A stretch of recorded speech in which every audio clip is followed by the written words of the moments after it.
이게 이제 2020년이 됐습니다. 야, 정말 놀라운. 제가 그때가 2000년도가 왜 이렇게 안 오냐, 도대체가. 2000년이라는 날이 왜 이렇게 안 오냐. 그래서 그때가 한 17살 때였던 것 같은데. 하여튼 그래서 계산을 해봤더니 이게 2000년이라고 아직도 한 13년이 남은 거예요, 이게. 한 10년 넘게 남은 거예요. 그래가지고, 야, 이게 진짜, 그런 날이 올까? 이랬는데, 벌써 2020년. 네, 2020년. 네. 그리고 바로 엊그제에 한 2020년이 새해가 시작이 된 것 같은데, 어떻게? 벌써 일주일이 훨씬 이렇게 지나가버리. 근데 우리 가운데 이렇게 지난 시간들을 이렇게 뒤로하면서 보면서 이제 새로운 계획들을 가지고 또는 새로운 마음을 가지고 새 부대에 새 수를 담는 마음으로 우리가 시작하는 것들이 당연할 텐데 어떻게 많이 새로운 각오들 또는 새로운 계획들 어떤 새로운 결단들 이렇게 일어나고 있으신지 모르겠습니다. 나는 새 결단을 했다. 이렇게 하시는 분 한번 손 좀 들어봐 주세요. 나는 새로운 결단을 했다. 자, 손 한번 들어주세요. 크게. 세 분. 자, 세 분. 예, 새로운 결단. 반드시 무엇을 해내고야 말겠다라는 어떤 새로운 결단. 자, 새로운 결단들, 새로운 마음가짐들, 이게 너무나 중요한 거죠. 근데, 그런 이제 우리의 시간들을 이렇게 보면서, 나름대로 생각되어지는 게 있잖아요. 왜 이렇게? 새로운 한 해가 왔고, 또 새로운 이제 2020년도라고 하는 정말, 너무나 중요한 시대가 왔다라고 생각이 되어지는데, 근데 이렇게 지나보면 시간은 시간대로 갔지만, 왠지, 별반 기대하는 바가 없고, 또는 해는 지나갔는데 또 해는 다시 또 시작이 됐는데 뭔가 결단도 없고 뭘 해야겠다라는 생각도 별로 없고 이렇게 우리 가운데 이런 현상들이 있을까 이런 생각들을 해보게 되는 거죠. 그렇잖아요. 뭔가 새로운 한 해를 맞이하였고 내 인생에서 이제 2020년도라고 하는 새해가 출발이 되어졌는데도 여전히 뭔가 한 해가 왔네? 한 해가 시작됐구만. 벌써 일주일 갔네? 이와 같은 시간, 이와 같은 마음가짐과 이와 같은 생각들이 우리 가운데 있다고 한다면 정말 우리가 이렇게 우리가 이런 한 해를 시작하는 데 있어서 스스로에게 질문을 깊이 던져봐야 되지 않을까. 바로 어떤 질문입니까? 내가 지금 심각한 문제가 있지 않냐인가. 내가 정말 심각한 문제가 있지 않냐인가. 우리가 깊이 좀 생각을 하면서 2020년도를 시작했으면 좋겠습니다. 그러니까 지난 한 해를 보내고 또 새로운 한 해가 왔는데 한 해가 왔는지 또 시작이 됐는지 또는 뭘 하고 싶은 것도 없고 뭘 해야 될 것 같기도 하지도 않고 왠지 똑같은 2019년도나 2020년도나 크게 변한 것 같지 않은 이런 시간의 상황들 속에 우리가 이 시간들 가운데 과연 이게 정상적인 건가 한번 생각해 봐야 될 중요한 시점. 왜요? 이제 한 주가 지나갔다니까요. 52주 중에 51주가 남은 거예요, 벌써. 그냥 어하는 사이에. 저도 이렇게 보니까 이거 하고 저거 하고 밥 먹고 자고 어디 가고 하고 하니까 그냥 금세 한 주가 가버렸어요, 지금. 그래서 이렇게 저의 이야기를 드리는 거예요, 지금 저의 이야기. 여러분들도 여러분이지만 저의 이야기를 드리기도 하는 거죠. 바쁘게는 살았는데 또 한 주가 이렇게 지나가 버리고 있는 상황들. 자, 그런 시간들이었습니다. 자, 그래서 우리가 시대 이제 시간에 앞서서 여기 마태복음을 우리가 한번 찾아보면 좋을 것 같은데요.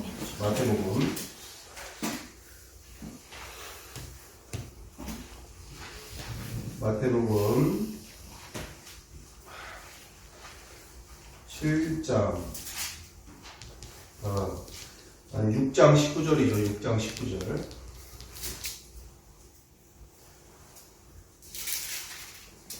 마태복음 6장 19절.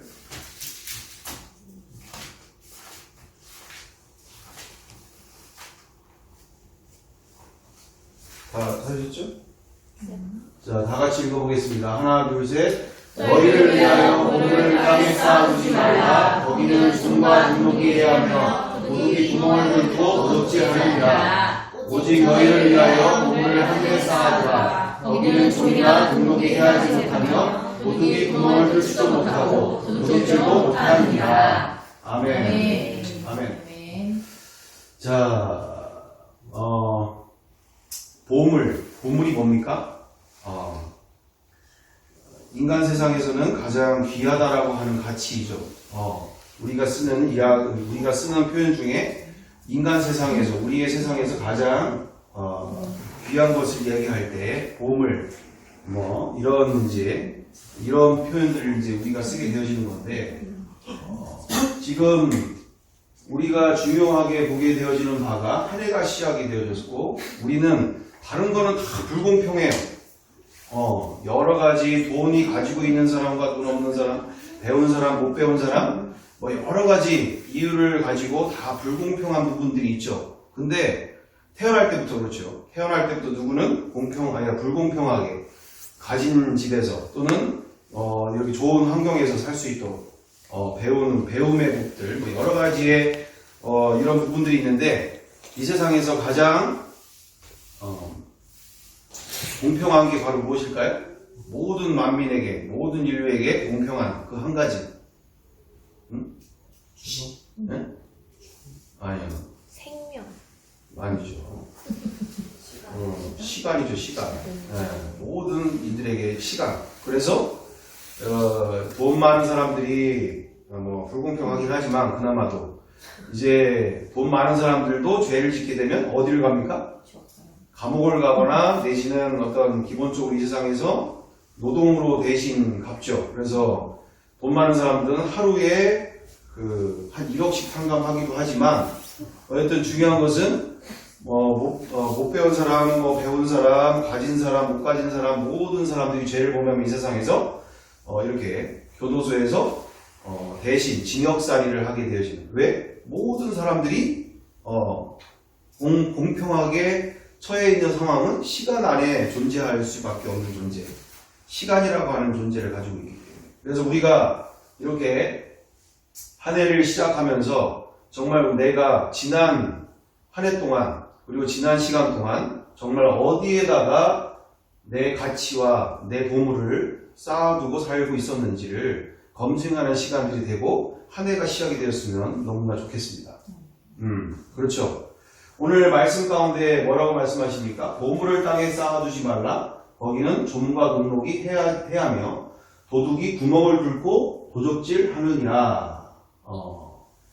이죠. 예, 우리가 스스로 말씀으로 자꾸 분별하고 말씀 안에서 우리가 이제 계속 상고하고 고민하고 우리가 정말 하나님이 기뻐하시는 뜻을 따라서 우리가 날마다 가게 되어질 것인데, 또 가고 있는 중이고 가게 되어질 것인데, 정작 중요한 것은 오늘 말씀 그대로 이 땅에는 구멍이 뚫려 있다라는 얘기예요. 구멍이, 어마어마한 구멍이 뚫려 있어서 도둑질 당하고 있다는 거예요. 조미 먹고 동록이 해하며 도둑질 당하고 있는 중이다. 그래서 보물을 어디에다 쌓아두라고요? 하늘에 쌓아두라. 하늘에 쌓아두라. 거기는 조미나 동록이 해하지 못하며 도둑이 구멍을 뚫지도 못하고 도둑질도 못하느니라. 자, 근데 여기서 중요한 것을 우리가 보게 되어지는데, 이게 우리가 하나님의 영광을 위해서, 하나님의 영광을 위해서라고 우리가 많이 표현을 하고 우리가 그렇게 살고 있지만 정작 그게 또한 누구를 위한 것이다 라고 성경은 말하고 있습니까? 너희를 위하여. 너희를 위하여. 다 같이 우리가 함께 읽어보겠습니다. 하나, 둘, 셋. 누구를 위하여? 너희를 위하여. 나를 위하여. 우리를 위하여. 하나님의 영광 가운데 우리가 살아가고 하나님의 영광을 위해서 살아가지만 그 중요한 부분 가운데는 정말 이 세상에 우리가 보는 것은 보이는 것이 아니요 보이지 않는 것이니 보이는 것은 잠깐이요 보이지 않는 것은 영원함이니라. 진짜 세상이 뭐라는 거예요? 만져지고 있는 보여지고 있는 이 세상이 진짜라는 게 아니라 보이지 않는 세계가 영원한 것이고 보이지 않는 세계가 진짜라는 거죠. 아멘. 정말 지난 시간에 우리가 함께 우리가 말씀을 함께 나누면서도 벌써 지금 그게 벌써 3주 전인가? 네. 네, 벌써 3주 전이 넘었는데, 자, 이처럼 인간은 보이지 않는 것을 위해서 살다는 거는 이게 정말 어렵다라는 거죠. 그렇죠? 일평생 보이는 거, 만져지는 거 이것을 위해서 살았는데 예수 믿는다고 어느 날 갑자기부터 보이지 않는 것을 위해 산다? 이게 쉽지 않은, 너무나 쉽지 않은 부분인 거죠. 거기에 뭐 매몰되어 살고 있는데, 그러니까 우리가 확실한 것을 잡고 가야 이게 지금 열리는 거지, 확실한 거가 없이 우리가 보이지 않는 세상을 위해 산다. 이게 어렵다는 거죠. 성경은 뭐라고 말하고 있습니까?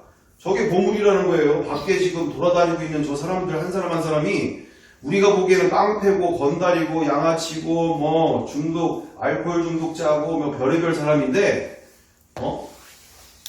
내가 이 세상의 눈으로 볼 때는 저건 알코올 중독자고 저거는 정말 뭐 양아치고 저거는 건달이고 상대할 가치가 없는 존재라고 하는데 성경은 뭐라고 하는 겁니까? 그게 잃어버린 내 탐자라는 거예요. 그게 보석이라는 거예요. 한 영혼을 위해서 천하를 다 거신다는 거예요. 응? 내가 저 영혼들 위해서 왔다라는 거예요. 저 영혼들 위해서 내가 십자가에서 대신 생명을 걸고 죽었다는 거예요. 응?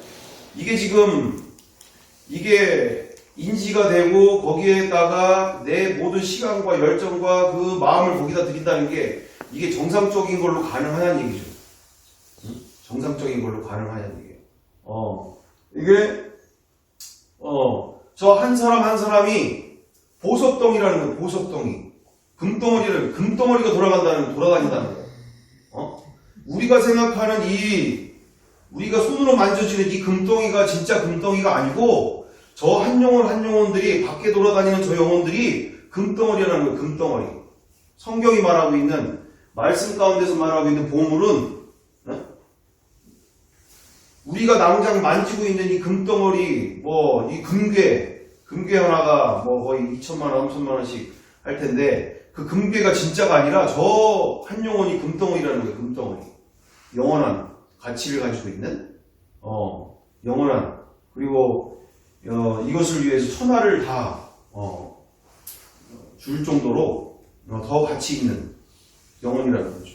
내가 일평생 살 때는 저런 쓰레기 같은, 저런 양아치 같은, 저런 인간 같지도 않은 저런 것들, 내가 지금 왜 저런 인간들 상대해야 돼? 내가 지금 얼마나 맛있는 밥을 먹고, 내가 얼마나 고귀하게 아주 사랑받으면서 내가 아주 아름답게 살았는데, 내가 왜 예수 믿는다고 왜 저런 인간들을 내가 상대하지? 이게 완전히 충격인 거죠, 충격. 충격. 이 부분에 대해서 돌파가 일어나야 될 줄 믿습니다.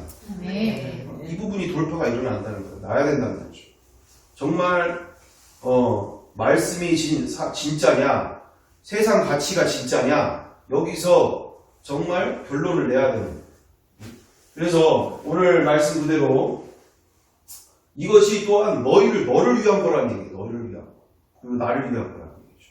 나를 위한 거. 그래서 정말 예전 같으면 저도 그런 얘기 하지 않겠지만 지금은 자신 있게 얘기하죠.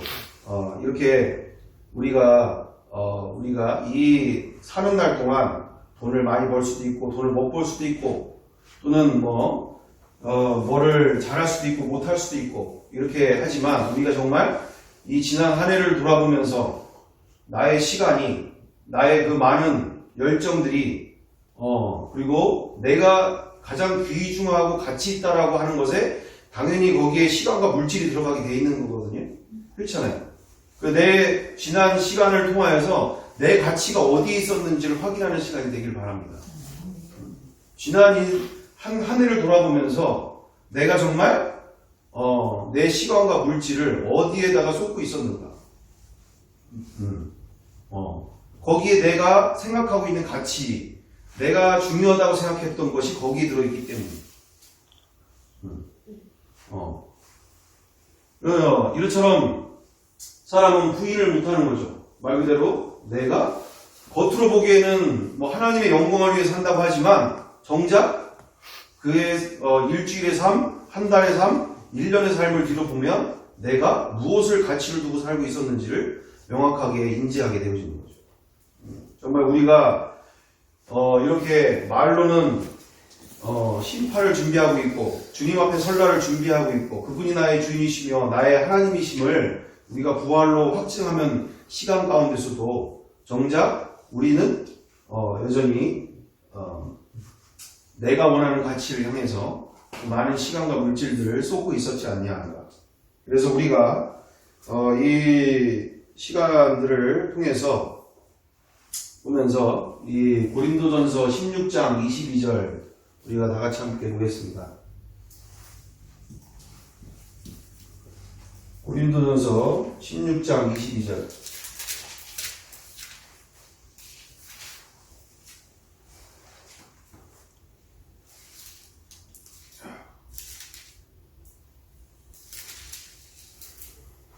자, 다 함께 읽어보겠습니다.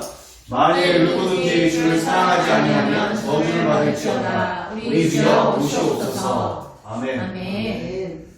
정말 내가 오늘 당장 주님이 오신다고 하면 맞을 준비가 되어 있을까? 우리는 내일이라는 게 없는 사람들인 줄 믿습니다. 성경 어디에 내일을 준비하라는 말이 있습니까? 날마다 주님 오실 날을 준비하는 신부로서 오늘만 사는 줄 믿습니다. 오늘만 내 날이고 오늘만 살아가는 게 바로 우리의 신앙의 중심. 그래서 날마다 우리가 구원을 두렵고 떨림으로 이루어가야 되는 구원 받았다함도 아니고 우리가 시작되어진 그 구원 주님과 함께하는 이 인생 속에 나를 통하여서 그분이 행하실 놀라운 일들을 바라보며 하루하루 두렵고 떨림으로 가야 될 텐데 여기 오늘 말씀 그대로 만일 누구든지 주를 사랑하지 아니하면 저주를 받을지어다. 이게 정말 무서운 말인 거죠. 정말 이게 준비가 됐냐는 얘기죠. 이게 준비가 돼 있냐는 얘기죠. 정말 주님을 사랑하고 있는가? 정말 사랑하고 있는가? 우리는 여기서 고민해야 될 줄 믿습니다. 그냥 우리가 덮어놓고 신앙생활 하는 게 아니라 정말 철저하게 말씀 하나하나에 여기에 목숨을 걸어야 되는 거죠. 고민해야 되는 거죠. 무릎 꿇어야 되고 기도해야 되는 거고 정말 우리가 이 말씀이 내 안에서 이루어지기까지 정말 철저하게 싸워야 된다는 것이죠. 그래서 고린도후서 5장 8절에도 5장 10절에도 이렇게 있죠. 이는 우리가 다 반드시 그리스도의 심판대 앞에 드러나 각각 선악간에 그 몸으로 행한 것을 따라 받으려 함이라. 아멘. 우리가 정말 저게 가짜든지 저게 뻥이든지 간에 하여튼 저게 거짓말이든 간에 정말 내가 저 말씀을 믿는 사람이라고 한다면 저 말씀이 내 안에서 정말 지금 이루어지고 있는 중인가? 정말 내가 주님을 사랑한다고 할 수가 있는가? 여기 앞에서 다른 사람들보다 내가 잘하고 있잖아요. 저 사람보다는 내가 잘하고 있는데요. 이런 상대적인 진리 말고 절대 진리 앞에서 내가 정말 말씀이 곧 육신, 말씀이고 우리 가운데 거하심에 우리가 그의 영광을 보니 뭐라고 되어 있죠? 말씀이 곧 육신이 되어 우리 가운데 거하심에 우리가 그의 영광을 보니 아버지의 독생자의 영광이요 그 은혜와 진리가 충만하더라. 그 말씀이 육신이 되어서 우리 가운데 오실 때 그분이 내 안에서 함께 하시는 데 있어서 정말 우리가 그분과 날마다 살고 있느냐 이거죠. 종교생활 말고 남들처럼 저렇게 열심히 뭐 주일날만 와가지고 꼬박꼬박 뭐 예배하고 이러는 거 말고 정말 오늘 16장 22절 사도 바울이 고린도 교회에 마지막으로 그 작별 인사를 편지의 맨 마지막에 하면서 이게 얼마나 무서운 말입니까? 그들에게 마지막까지 당부하는 주님 오실 날을 준비하는데 사랑하지 않는 자는 버림받을 거다. 이거예요, 이거. 정말 사랑하냐, 너 진짜 주님을? 응? 십자가의 나를 위해 죽으신 그분 정말 사랑하고 있냐? 약혼자로서 그 결혼의 날을 준비하고 있느냐? 결혼의 날, 그 신랑 맞을 준비를 하고 있느냐? 이거예요, 지금. 이거. 그래서 우리가 날마다, 나와 우리를 돌아볼 때 정말 말씀 한 절에 정말 승부를 걸어야 될 줄 믿습니다. 승부를 걸어야 된다는 거죠. 남들 보는 것처럼 이 세상이 말하고 있는 박사학위 몇 개 갖고 있는 사람이 신학 박사가 얘기하는 또는 교회 10만 명을 이렇게 섬기고 있는 담임 목사님이 말씀하시는 설교의 말씀이든 정말 우리는 그거보다 그것이 내 신앙과 내 믿음 위에서 나를 이끌어가는 게 아니라 오직 하나님의 말씀, 절대 진리가 나를 이끌어가야 될 줄 믿습니다. 자, 그래서 오늘 우리가 간증을 함께 나누게 되어지는데 2020년 1월 8일 드디어 진짜 도둑을 찾았다 라는 간증입니다. 나와 우리들의 영혼의 도둑놈, 너무나 많은 내 인생을 갉아먹고 도둑질하는 악한 영들이 많이 있었다. 그 중에 가장 큰 녀석은 사망권세였다. 나도 몰랐던 그러나 부활로 드러난 놈이었고 제자들과 같이 나도 믿고 있는 줄 알았지만 부활을 믿고 있는 줄 알았지만 제자들과 별반 다를 것이 없었던 동일한 이 녀석한테 잡혀 지내고 살았던 인생을 나 또한 발견하고 끝내 이 녀석을 부활 안에 담긴 사망 권세를 이긴 능력 안에서 나 또한 자유케 되었다. 하지만 그것이 벌써 약 4년의 시간이 흐르고 그 가운데 돈에 대한 녀석 또한 있었었다. 이 또한 내가 이렇게 허무하고 나약한 존재인지를 직접 그 상황에 빠지고 나서 수많은 고민과 확인 속에 드디어 이 돈과 물질에 대한 어마어마한 눌림 속에서 참 자유를 얻게 되었다. 답은 너무나 간단하면서도 너무나 어려운 일이 바로 돈과 물질에 대해서 자유케 되는 일일 것이다. 여호수아와 여호수아의 군대가 하나님이 약속해 주셨던 약속의 땅인 가나안의 31명의 왕과 7 족속들을 정복하면서 나 또한 이 시대에 나의 대장 되신 예수님을 따라 그동안 여러 다른 이 악한 영들을 정복해 나가는 것과 함께 더욱더 천국을 누리게 되는 이 인생 가운데 무엇보다 돈과 물질들의 악한 영들까지 정복하면서 너무나 하루하루가 감격과 기쁨의 삶이 되어져 갔었다. 그럼에도 지금에 이르기까지 여전히 해결되지 않는 것이 있었다. 그것은 바로 미디어 중독 안에 있는 스마트폰이나 인터넷 등이었다. 그 외에도 식탐 등과 같은 너무나 광범위한 눈과 마음과 생각을 즐겁게 하는 모든 것들이었다. 조금 더 주님과 많은 시간과 주님께 집중하고자 말씀과 기도를 하는데 여전히 집중할 수 없고 집중을 해도 금세 생각과 마음이 스마트폰과 같은 매체들로 인하여 어려워지는 상태들을 말이다. 저 같은 경우는 식탐 같은 경우도 이게 장난이 아닌 거예요. 이게 내가 안 먹으려고도 안 먹어지는 상황이 아닌 거예요. 이게 가면 갈수록 인지가 되는 게 어디를 가든 뭐 이렇게 너무나 맛있는 음식들 정말 어디를 가든 맛있는 음식들 요즘은 맛있는 음식이 아니면 아예 입에도 되지 않는 세상이거든요. 그렇잖아요. 그죠? 저 같은 경우는 그나마 이 아시는 분들은 아시겠지만 8살, 7살에 개밥을 막 먹을 정도로 식성이 좋은 이게 뭐라고 하죠? 이게 무슨 병이라고 하는 거지 이게? 아니, 거식증. 거의 개밥을 막 뺏어 먹고 진짜 고추장 단지도 막 퍼먹고 김치 한 독을 그냥 그 자리에서 먹기도 하고 거의 죽을 뻔하다가 살아난 이 정도로 거식증이 있는. 그래서 부모님이 장롱에다가 다리를 묶어놓고 온 교회가 저를 위해서 기도할 정도로. 그래서 이렇게 그런 거식증도 거식증인데, 지금은 그런 건 아닌데, 중요한 건 그거죠. 이게 음식에 대해서 가리는 게 없을 정도로 식성은 좋아요. 그래서 맛이 있든 없든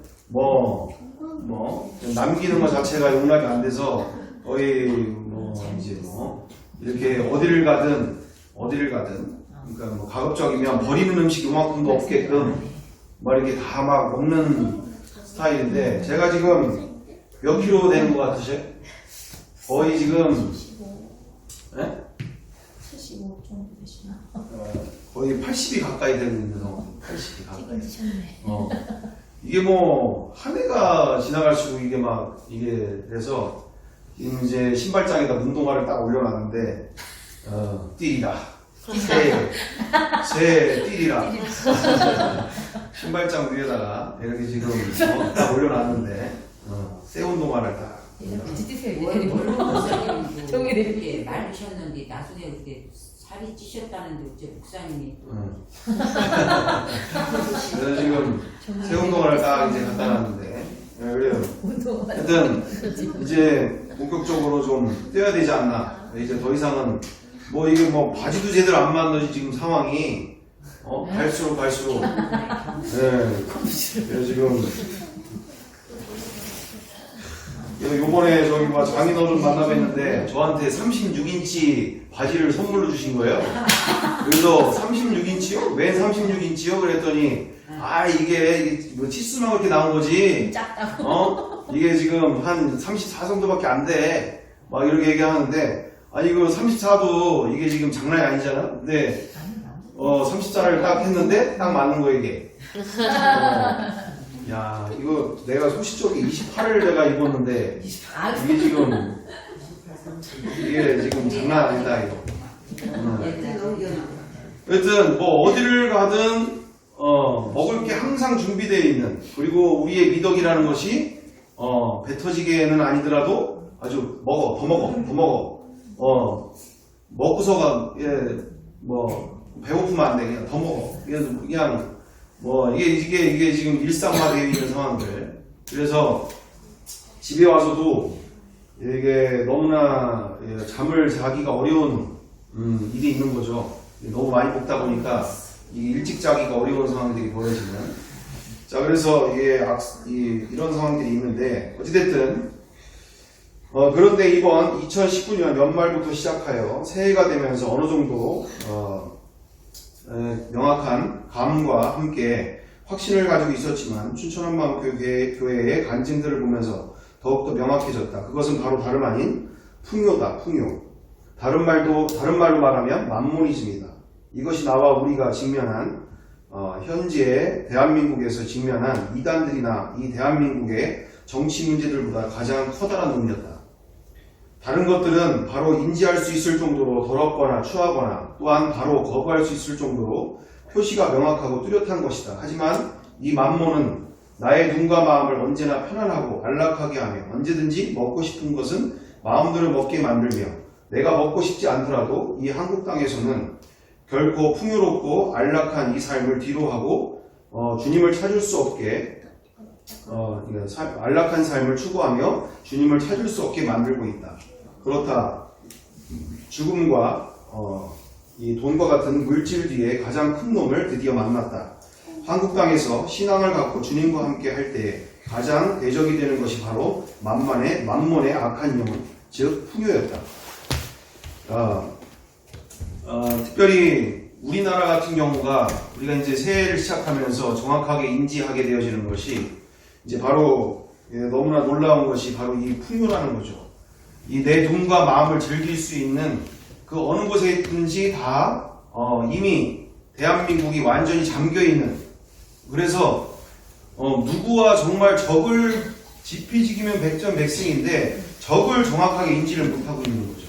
그러니까 저도 이렇게 지금 간증에서 나와 있던 것처럼 드디어 내 가장 근본의 문제인 사망 권세를 만났고 사망 권세에서 자유케 되어지는 역사를 이제 만나게 되어진 인생 일대에 정말 어마어마한 시간을 저에게 허락하신 그 시간 가운데 또한 이렇게 돈에 대한 눌림과 돈에 대해서 이렇게 심각하게 이렇게 괴로워할 수밖에 없는 그런 상황에서도 이제 자유를 얻게 되어지는, 그런데 또 불구하고 여전히 뭔가가 이렇게 주님을 향한 이 사랑, 정말 내가 주님을 사랑하려고 하는데도 여전히 안 되고 있는, 왠지 시간과 그 마음 속에서 여전히 이것이 실제가 되고 있지 못한, 도대체 이게 어디서 오는 걸까? 어디서 오게 되어지는 걸까? 아무리 고민하고 답을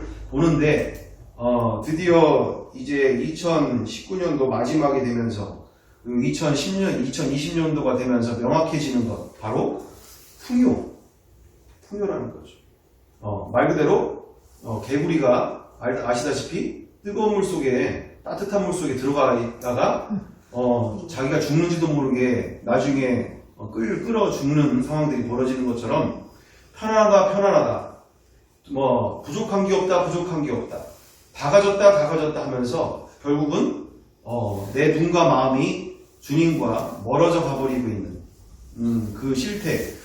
그래서 이렇게 저희가 그동안도 늘 우리가 배워야 된다라고 생각했던 그 곳이 바로 어디였느냐? 바로 북한 교회였죠. 북한 지하교회. 그리고 중국의 지하교회. 왜요? 그들은 특히 북한은 말할 것도 없고 중국의 지하교회만 봐도 3시간씩 예배 한 번 드리려고 3시간, 4시간씩 걸어오고 자전거 타고 오고 이런 거는 아주 아무것도 아닌 것처럼 산에서 내려오고 그렇게 오면서 말씀 한 번 듣자고, 성경 한 번 보기가 어려운 성경책 한 번 갖는 게 정말 소원인 사람들이 아직도 부지기수기라니까요. 저 공산당 치하에서는, 공산주의 안에서는 정말 예수 믿는다는 것 자체가 정말 정말 극심한 핍박과 함께, 특별히 중동 지역 같은데 또는 아프리카 같은 지역에 가면 예수 믿는다는 것 자체가 목숨을 걸어야 되는, 우리는 너무나 쉽고 안락하게 모든 것이 다 갖춰져 있는, 아무렇게 찬양을 불러도 아무렇게 예배를 드려도 누가 하나 손가락질 하거나 하나 없지만 정말 그곳에 정말 우리가 내 인생이 어마어마하게 지금 축복받은 인생이라는 거 인지하십니까? 네. 전 세계에서 거의 몇 프로 안에 드는, 정말 믿음의 눈으로 바라봤을 때 내가 지금 하나님으로부터 축복을 받고 있는 이 인생, 지금 오늘의 이 대한민국에서 내가 자유롭게 찬양하고 예배하고 그분을 알아갈 수 있는 이 길이 있다는 게 정말 전 세계에서 몇 프로 안 되는 어마어마한 축복을 받고 있는, 그렇지만 우리가 그것을 인지 못하고 늘 놓치고 살 수밖에 없는 게 바로 뭡니까? 내 눈과 마음을 즐길 수 있는 것들이 서로 수두룩 빽빽하게, 말씀을 보다가도 조금만 바로 클릭 2번만 하면 온 세계가 그냥 다 펼쳐져 있는 거죠. 컴퓨터 안에, 스마트폰 안에, 또는 우리가 가지고 있는 모든 것 안에 완전히 풍요, 먹는 거, 입는 거서부터 시작해서 또는 즐길 것들서부터 시작해서 그 외에 너무나 많은 것들이 이 한국 땅을 완전히 뒤덮고 있는 우리는 이 영적 실체를 인지해야 될 줄 믿습니다. 이런 이단들이나 이런 신천지나 여호와의 증인이나 이런 거는 아무것도 아닌 거예요. 눈으로 바로 보여. 저게 뭐 하고 있는 건지, 뭐 하는 소린지 바로 인지할 수 있어요. 그렇지만 내 정말 이 순결과 거룩을 유지하는 데 있어서 가장 사단이 만들어 놓은 가장 이 나의 그리고 우리의 대적은 바로 이 만몬, 풍요라는 거예요. 풍요. 맘만 먹으면 얼마든지 내 마음을 줘버릴 수 있는. 자, 그래서 우리가 이런 모습들을 보면서 제가 간증을 또 하나 읽어드리면 춘천 한마음교회 분의 간증인데 예전 간증이긴 한데 너무나 지금 필요한 모습이라 함께 읽어드립니다. 절박함이 정답이다. 자녀를 살릴 수 있는 유일한 방법은 절박함이다. 하람이가 중1이 되면서 함께 홈피 예배를 시작하였다. 마음은 늘 있었지만 매일이 홈피 말씀을 매일 붙드는 것이 어려운지 그 정답은 바로 절박함이었다. 성령 충만의 역사가 왜 없는가? 그것은 바로 제자들에게 있었던 절박함이 나에게는 없기 때문이다. 오늘 홈피 예배를 드리면서 간증마다 수도 없이 반복된 단어가 있었다. 그것은 바로 생명 걸겠습니다 라는 절박한 표현이었다. 예배에 생명 걸겠습니다. 홈피 예배와 간증 기록에 목숨 걸겠습니다. 학부모도 함께 생명 걸며 동참하겠습니다. 교사도 예배에 목숨 걸어야 합니다.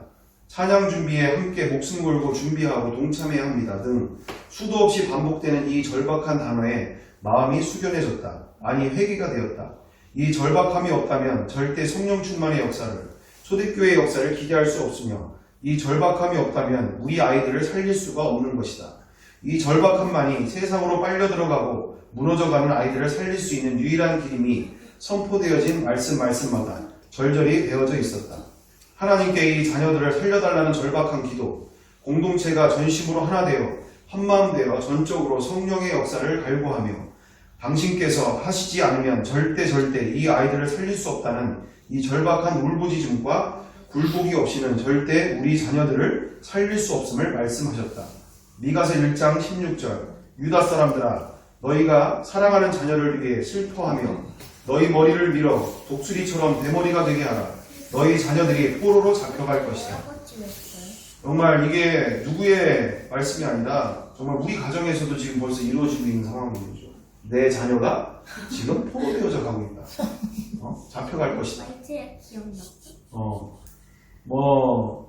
누구 얘기하는 게 아니고 정말 나와 우리 가정 얘기하고 있는 거예요. 지금 누구 얘기하는 거 아니에요.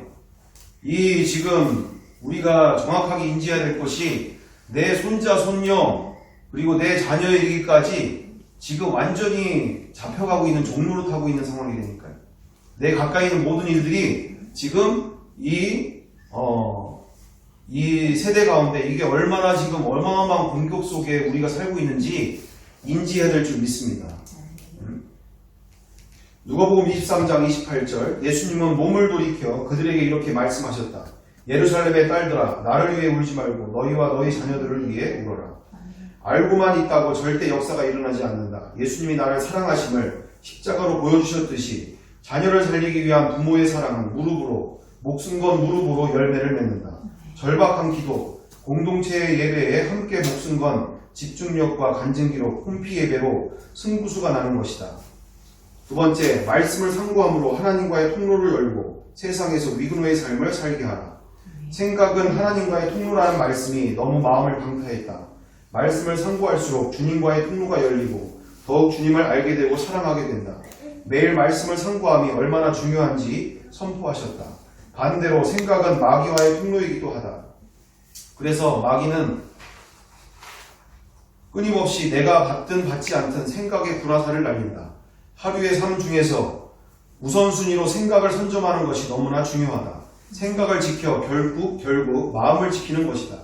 마음을 말씀으로 가득 채울 때 성령께서 나를 마음껏 끌어가시는 것이다.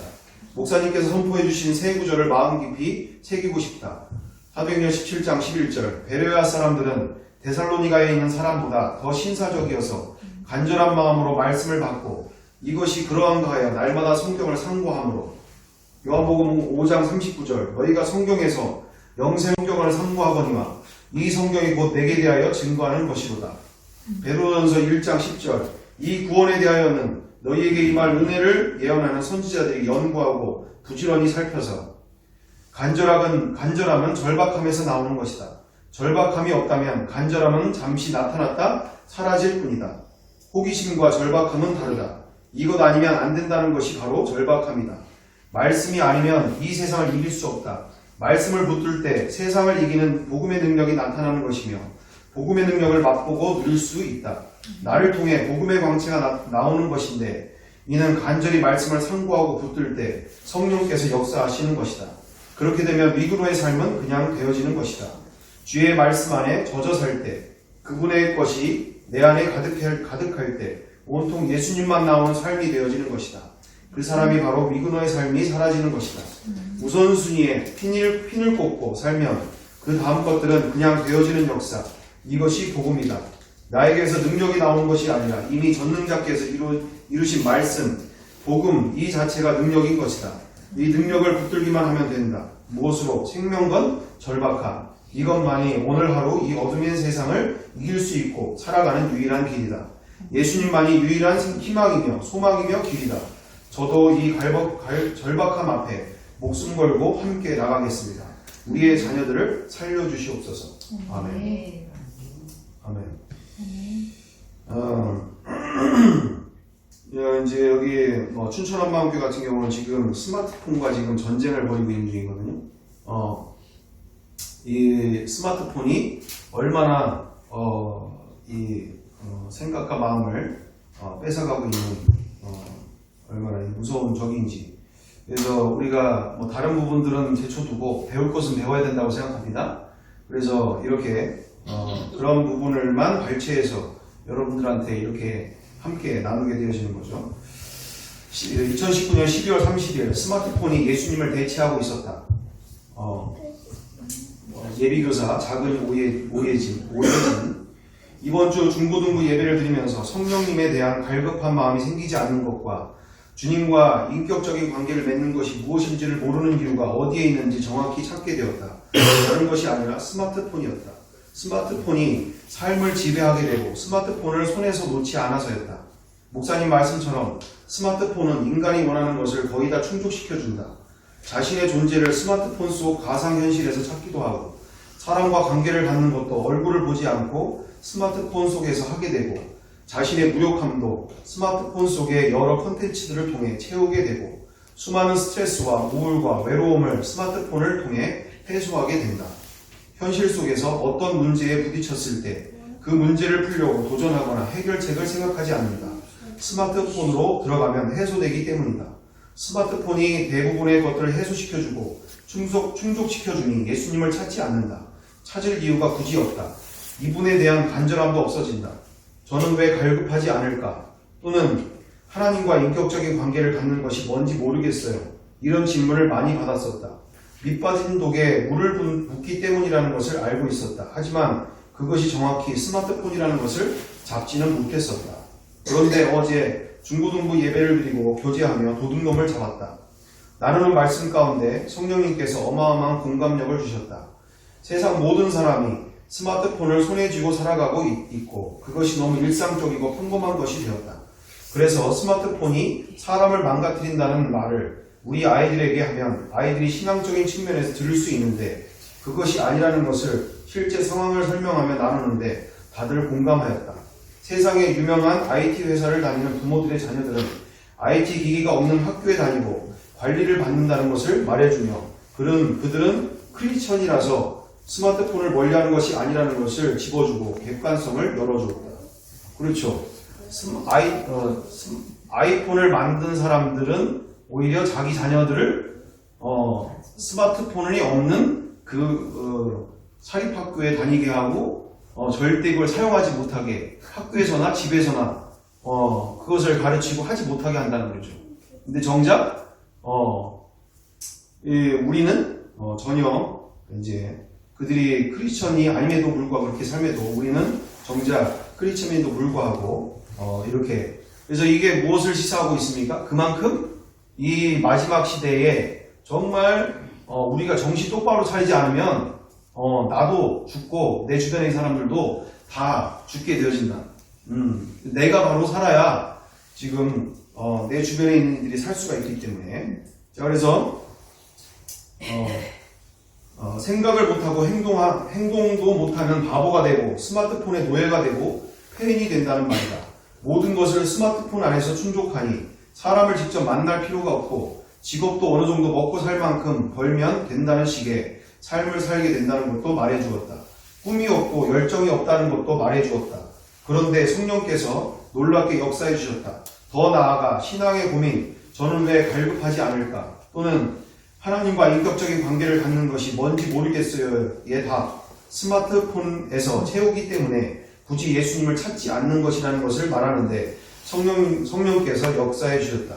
예수님을 스마트폰과 바꾸고 스마트폰이 예수님이 있어야 할 자리를 채우고 있는 현실을 정확히 집어주셨다.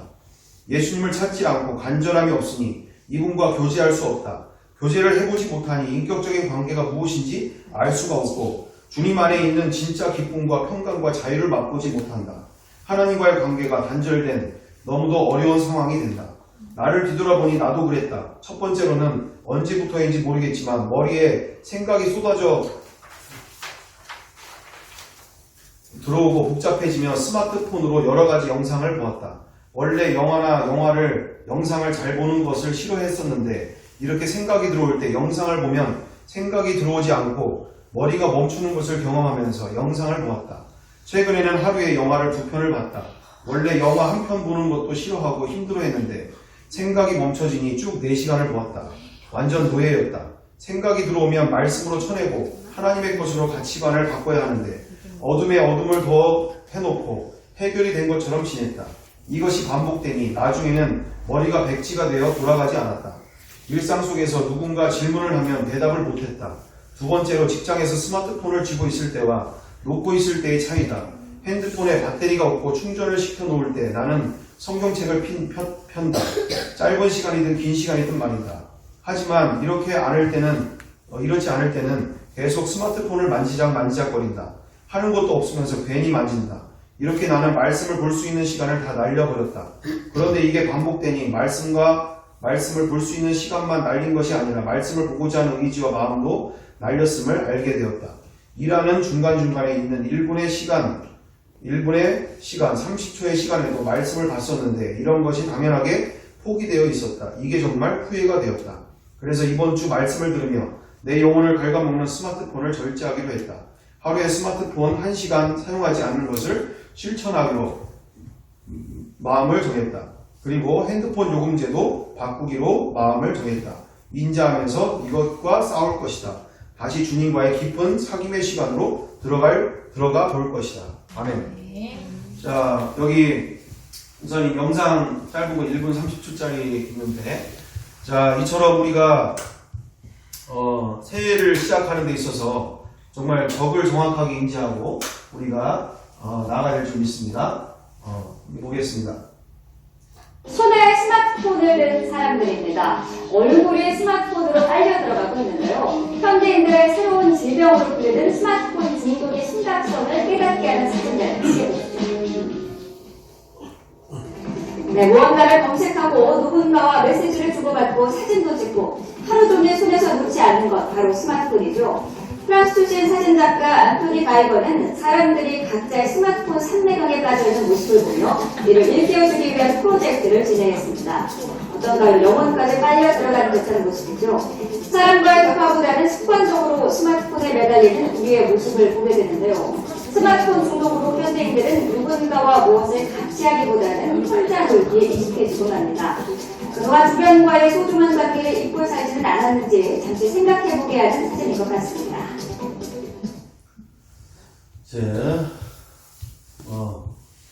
다음도 바로 나오네요. 스마트폰에 중독된데 약물 중독과 동일한 상태라, 뇌의 상태가. 자, 우리 함께 기도하며 나아가기 원합니다. 주님, 내가 이 올 한 해 정말 싸우겠습니다. 정말 내가 살아야 말씀 앞에서 승부하고 정말 내가 살아야 내 주변에 있는 이들이 살 줄 믿습니다. 이게 누구의 문제가 아니라 지금 내 자녀들과 내 손자, 손녀와 내 함께 있는 모든 이들에 대한 문제입니다. 정말 저 영혼들이, 정말, 주를 살아가지 않는 그 죄 앞에서 정말 주님을 사랑하는, 주님 앞에 돌아올 수 있는 그 영혼들이 되기 위하여 내가 먼저 바로 설 수 있도록 내가 더욱더 주님과 함께하는, 2020년 새해가 될 수 있도록 우리의 시간이 나의 인생이 여기서 정말 철저하게 세워질 수 있도록 내가 정말 결단하겠습니다. 우리가 함께 정말 지난 시간을 우리가 회개하며 또한 결단하며 우리가 함께 나아가기 원합니다.